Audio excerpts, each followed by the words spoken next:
Hello guys, मेरा नाम है विशाल और मैं आपका स्वागत करता हूं हमारे यूट्यूब चैनल पे जिसका नाम है माय विद्यालय।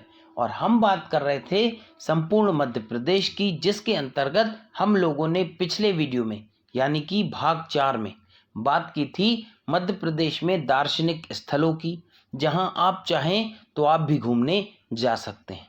ठीक, और इस वीडियो में यानी कि पार्ट 5 में भाग 5 में बात करेंगे हम मध्य प्रदेश के संग्रहालयों की, पुरातात्विक स्थलों की एवं महत्वपूर्ण तथ्यों की।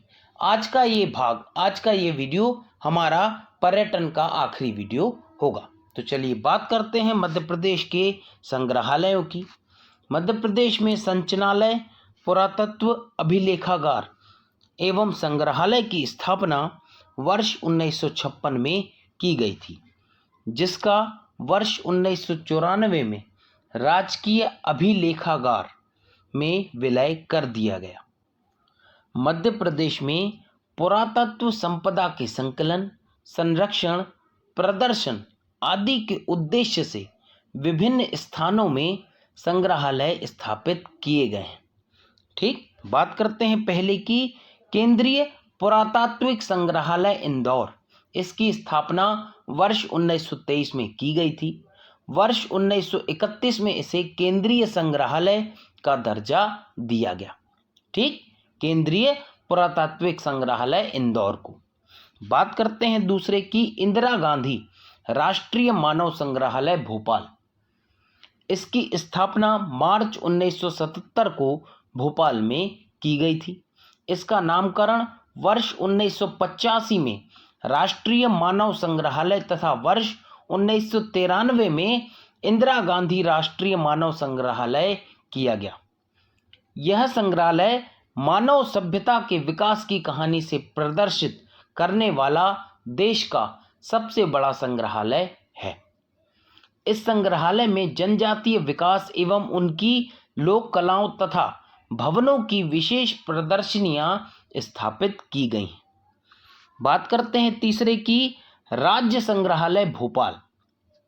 इस संग्रहालय के नए भवन का उद्घाटन 2 नवंबर 2005 को तत्कालीन मुख्यमंत्री बाबूलाल गौर ने किया था, जिन्हें बुलडोजर मंत्री भी बोला जाता है। इस संग्रहालय की स्थापना वर्ष 1887 में एडवर्ड संग्रहालय के नाम से की गई थी। बात करते हैं चौथे की आदिवासी संग्रहालय पातालकोट। इसे मध्य प्रदेश के छिंदवाड़ा जिले के पातालकोट में 20 अप्रैल 1954 को स्थापित किया गया था। इस संग्रहालय को श्री बादल भोई शासकीय आदिवासी संग्रहालय नाम प्रदान किया गया है। इस संग्रहालय में जनजातियों की सांस्कृतिक धरोहर, कला, शिल्प, देवी देवताओं की मूर्तियां आदि संरक्षित करके रखी गई हैं। बात करते हैं अन्य प्रमुख संग्रहालयों की। रानी दुर्गावती संग्रहालय जबलपुर, तुलसी संग्रहालय रामवन सतना, महाराजा छत्रसाल संग्रहालय छतरपुर, गुजरी महल संग्रहालय ग्वालियर में, देवी अहिल्याबाई होलकर संग्रहालय। तो ये सबको लगेगा कि भैया ये हो सकता है इंदौर में हो, लेकिन ये इंदौर में नहीं, महेश्वर खरगोन में है। त्रिवेणी संग्रहालय उज्जैन में, दुष्यंत कुमार पांडुलिपि संग्रहालय भोपाल में, बिड़ला संग्रहालय भोपाल में, यशोवर्मन संग्रहालय ये है आपका मंदसौर में। ठीक, पुरातत्व संग्रहालय सांची रायसेन में और एक पुरातत्व संग्रहालय खजुराहो छतरपुर में। सागर विश्वविद्यालय, जबलपुर विश्वविद्यालय एवं विक्रम विश्वविद्यालय उज्जैन ने अपने यहाँ पुरातत्व संग्रहालय स्थापित किए हैं। ठीक, बात करते हैं एमपी में पुरातात्विक स्थलों की। आदमगढ़ होशंगाबाद। आदमगढ़ की गुफाएं नर्मदा नदी के दक्षिणी तट पर स्थित पहाड़ियों पर हैं। आदमगढ़ की विश्वविख्यात जो गुफाएं हैं उसमें चित्र बने हुए हैं। ठीक, बहुत ही फेमस है। भारतीय पुरातत्व विभाग द्वारा यहाँ पर आरवी जोशी तथा MD खरे के निर्देशन में 1960-61 में उत्खनन कराया गया।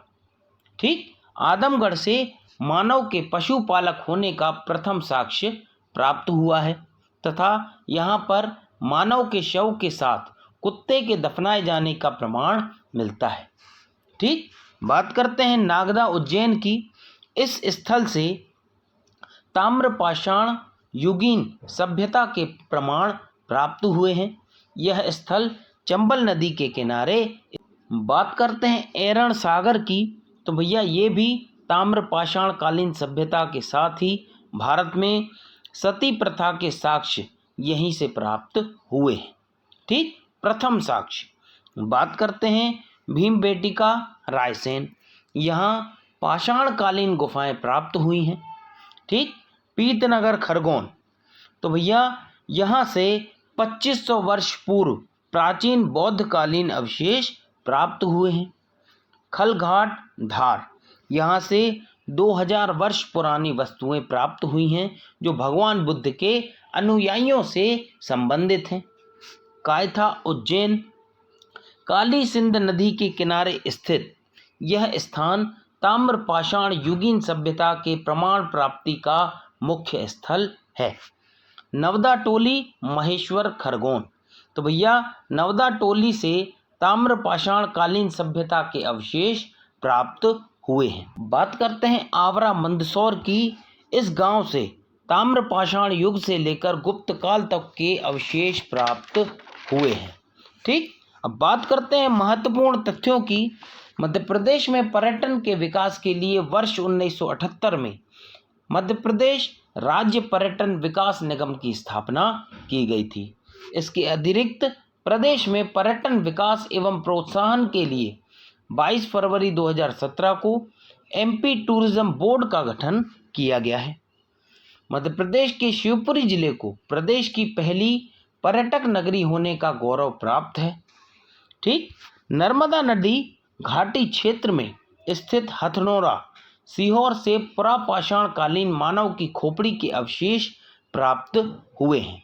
पुरातत्व डॉक्टर अरुण सोनकिया ने 5 दिसंबर 1982 को सीहोर जिले के हथनोरा नामक स्थल के उत्खनन के दौरान मानव जीवाश्म मानव खोपड़ी के साक्ष्य प्राप्त किए। इस मानव का नाम नर्मदा मानव रखा गया।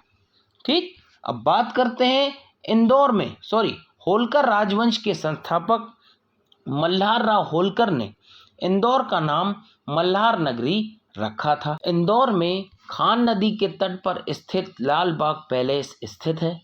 मध्य प्रदेश के इंदौर नगर में गणपति जी की विशाल प्रतिमा है जो बड़ा गणपति के नाम से प्रसिद्ध है। 25 फीट ऊंची यह प्रतिमा विश्व की सबसे बड़ी गणेश प्रतिमा मानी जाती है। मांडू में दिल्ली दरवाजा स्थित है। यह मांडू का मुख्य दरवाजा है। माना जाता है कि मुगल शासक अकबर ने इसी दरवाजे से मांडू में प्रवेश। असीरगढ़ की किले की अकबर की विजय अभियान का अंतिम विजय अभियान था असीरगढ़ का किला। MP के उज्जैन में महाकाल परिसर स्थित नागचंद्रेश्वर मंदिर वर्ष में एक ऐसा मंदिर है जिसके पट वर्ष में एक बार सिर्फ 24 घंटे के लिए नाग पंचमी के अवसर पर खुलते हैं। तो आज का वीडियो हम करते हैं यही समाप्त। अगले वीडियो में बात करेंगे हम अगले इंटरेस्टिंग टॉपिक की। Thank you.